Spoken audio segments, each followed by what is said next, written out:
Nahuli kong parehong may karelasyon ang nanay at tatay ko, pero ang mas nakakagulat ay ang sikretong natuklasan ko nang harapin ko sila sa iisang gabi. Ako si Renz Villanueva, 21 taong gulang. Lumaki akong naniniwala na perpekto ang pamilya namin. Si Tatay Marco ay isang tahimik na negosyante. Si Nana Eliza naman ay isang mapagmahal na guro. Kahit madalas silang nagtatalo, iniisip kong normal lang iyon sa mga mag-asawa. Pero isang gabi, nagsimulang gumuho ang lahat ng pinaniniwalaan ko.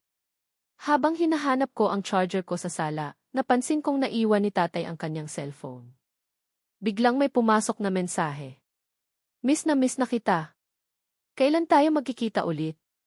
Napakunot ang noo ko. Hindi pangalan ni nanay ang nakalagay. Good night, mahal. Parang may malamig na tubig na ibinuhos sa buong katawan ko. Hindi ako makapaniwala. May ibang babae si tatay? Buong gabi akong hindi nakatulog. Kinabukasan, sinubukan kong obserbahan siya. Napansin kong mas madalas siyang lumalabas. Mas maingat na rin siya sa cellphone niya. Habang sinusubukan kong tanggapin ang katotohanan, isa pang mas mabigat na sikreto ang bumungad sa akin. Isang linggo matapos iyon, naiwan naman ni nanay ang kanyang tablet sa kusina. May lumabas na notification. Salamat sa kahapon. Hindi ko makakalimutan ang mga sinabi mo. Mula iyon sa isang lalaking naggangalang Arvin. Nanlamig ang mga kamay ko. Hindi impossible, di. Nang buksan ko ang chat, sunod-sunod na mensahe ang bumungad. Mga sweet messages. Mga plano nilang magkita. Mga pusong emoji. Parang tumigil ang mundo ko. Pareho silang may ibang karelasyon. Pareho silang nagtataksil. Napaupo ako sa sahig habang nanginginig. Ano ng klaseng pamilya ito, bulong ko habang pumapatak ang luha.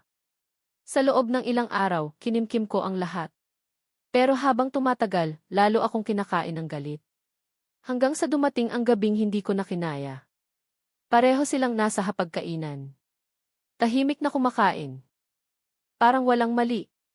Bigla kong inilapag ang 2 printed screenshot sa mesa. Tumigil sila. Namutla. Nanginginig ang boses ko. Sino ang ipapaliwanag muna? Ikaw ba, tay? O ikaw, nay? Nahulog ang kutsara ni nanay. Napatayo si tatay. Renz T. Huwag ninyo akong tawaging anak kung magsisinungaling lang kayo, sigaw ko. Tahimik ang buong bahay. Naririnig ko lang ang malakas kong paghinga. Biglang umiyak si nanay. Habang si tatay ay napaupo at napayuko. Akala ko mag-aaway sila. Akala ko magbubunyagan. Pero ang sumunod ang hindi ko inaasahan. Tumingin si tatay kay nanay. Tumango si nanay. Pagkatapos ay tumingin sila sa akin. May luha sa kanilang mga mata. Alam namin ni. Mahinang sabi ni nanay. Napakunot ang noo ko. Ano? Alam naming may ibang kausap ang isa't isa. Parang sumabog ang isip ko. Huminga ng malalim si tatay. 2 taon na. Pakiramdam ko ay mawawalan ako ng ulirat. 2 taon ninyong alam na niloloko ninyo ang isa't isa. Tumango sila.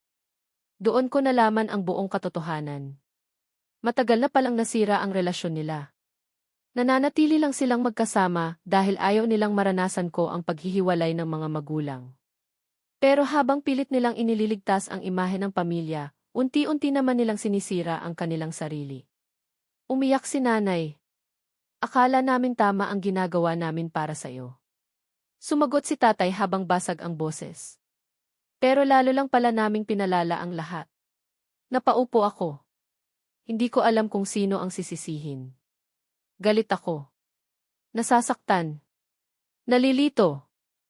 Pero sa unang pagkakataon, nakita ko silang hindi bilang mga magulang, kundi bilang 2 taong nagkamali.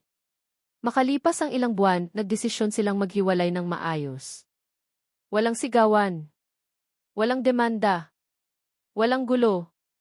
Masakit man, pinili nilang maging tapat kaysa mabuhay sa kasinungalingan. Ngayon, maayos na ang buhay namin. Hindi perpekto. Pero totoo. At doon ko natutunan ang pinakamahalagang aral sa buhay. Moral lesson. Ang pagtataksil ay hindi kailanman solusyon sa problema ng relasyon. Ang isang kasinungalingan ay maaaring pansamantalang magtago ng sakit, ngunit habang tumatagal, mas marami itong pusong nasasaktan. Ang tunay na pagmamahal ay may kasamang katapatan, respeto, at lakas ng loob na harapin ang katotohanan kahit masakit. Mas mabuti ang masakit na katotohanan kaysa masayang kasinungalingan.